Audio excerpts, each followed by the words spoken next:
22 Oktober 1945. Tarikh keramat, tarikh kelahiran Tuan Haji Muhammad bin Haji Abdul Rahman di Kampung Sungai Lang, Banting.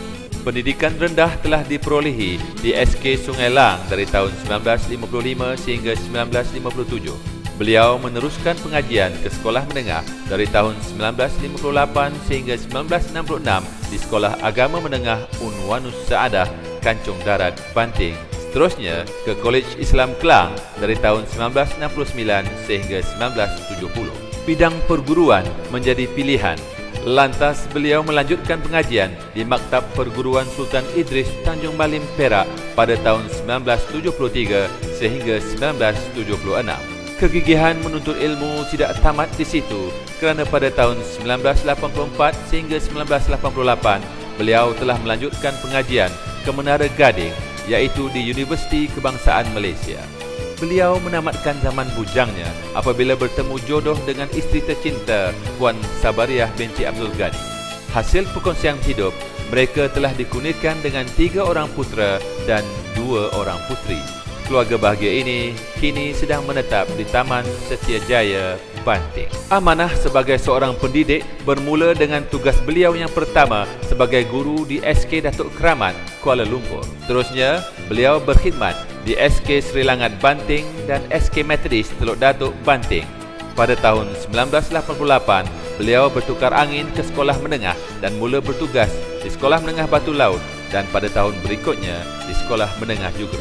Pada tahun 1990 sehingga tahun 1993, beliau telah menjawat tugas sebagai penolong pengarah dakwah Kementerian Pendidikan Malaysia. Seterusnya pada tahun 1994 sehinggalah beliau bersara pada tahun 2000, beliau telah menyandang jawatan sebagai penolong pengarah dakwah di Jabatan Pelajaran Negeri Selangor.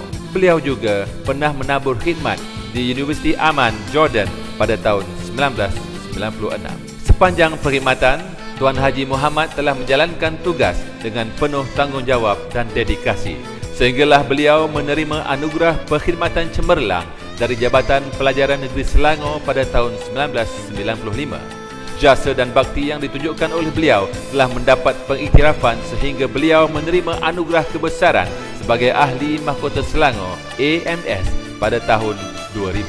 Kecemerlangan beliau juga telah menyebabkan beliau dinobatkan sebagai tokoh Ma'al Hijrah daerah Kuala Langat pada tahun 2004. Pelbagai sumbangan telah ditaburkan oleh beliau sepanjang perkhidmatan beliau dalam bidang pendidikan. Antaranya, dalam bidang kurikulum, beliau telah menyumbang pelbagai kepakaran dalam bidang pendidikan Islam. Selain itu, dalam bidang ko-kurikulum pula, beliau pernah menyumbang tenaga sebagai Pegawai Olahraga Amatur Selangor, POAS. Tugas beliau tidak berakhir dalam bidang pendidikan sahaja.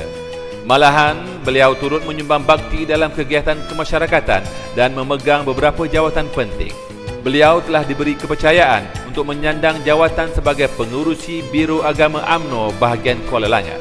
Selain itu, beliau juga telah dilantik sebagai Timbalan Pengurusi Majlis Tilawah Al-Quran Sekolah-Sekolah Peringkat Kebangsaan. Kepakaran yang dimiliki oleh beliau menyebabkan beliau dilantik sebagai Perunding Buku Pendidikan Islam Kaedah Iqra' 1994 dan penulis buku teks agama Islam 2003 Kementerian Pelajaran Malaysia. Seterusnya, beliau juga merupakan setiausaha bantuan per kapita modal Sekolah Agama Rakyat Negeri Selangor. Persaraan dari dunia pendidikan tidak menjadi noktah untuk Tuan Haji Muhammad menabur bakti. Beliau terus aktif berkongsi kepakaran yang dimiliki dalam bidang keagamaan. Dari tahun 1997 sehingga kini, beliau bertugas sebagai penceramah dan pembimbing haji serta umrah. Beliau pernah menjadi pembimbing VIP menunaikan fardu haji dan pembimbing umrah di Mekah dari tahun 2010 sehingga kini. Malah, beliau juga merupakan penceramah sepanjang tahun bagi kursus umrah di Masjid Batu Tiga, Shah Alam. Guru mempunyai peranan ataupun tanggungjawab yang begitu berat di dalam masyarakat.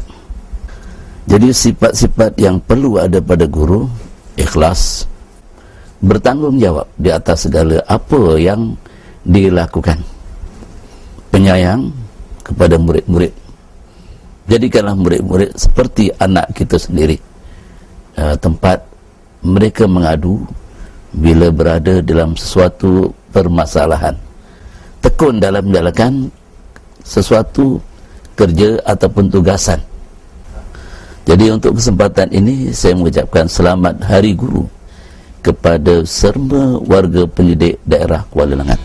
Anyam ketupat daun palas, ketupat palas di hujung tanjung. Budi dicurah, penuh ikhlas, jasamu dikenang serta disanjung. Kini diumumkan tokoh guru daerah Kuala Langat 2012 yang seterusnya, Tuan Haji Muhammad bin Haji Abdul Rahman.